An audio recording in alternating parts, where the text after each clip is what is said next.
ওগো শুনছো, তুমি কি সারাদিন ঘরে বসে ফোন ঘাঁটবে না কোনো কাজ করবে? এই বর্ষায় আর কি কাজ বলো, ফোন ঘাটবেন তো কি করো? আচ্ছা তাহলে যাও পাশের বাড়ির বৌদিকে প্রেগনেন্ট করো। কি কি মানে?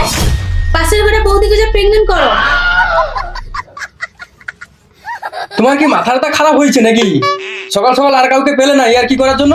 তোমার কি আমাকে দেখে মনে হচ্ছে আমি এই আর কি করে মুডে আছি? যেটা বললাম সেটা করো, যাও পাশের ঘরে বৌদিকে প্রেগনেন্ট করো। আরে বউকে আমার সাথে চালাকি করে দে আর ধরার জন্য চেষ্টা করে দে। ভাবছি আমি ধরা পড়বো না, একটু বউকে বাজিয়ে দেখিলি। আচ্ছা তুমি কি ভাবছো, সে কি আমার জন্য অপেক্ষা করে বসে আছে না আমি গেলে আমাকে কিছু বলবে নি? কি সব ফালতু কথা বলছো? আরে এটা ফালতু কি আছে? আমি কিছু বুঝতে পারছি না। আমি তার সাথে কথা বলে নিয়েছি, সে তোমার জন্য অপেক্ষা করছে। কি সত্যি আমার জন্য অপেক্ষা করে দে? আর তোমাকে তো দাঁত কেলাতে হবে না, তাড়াতাড়ি যাও আমার মাথাটা না খেয়ে।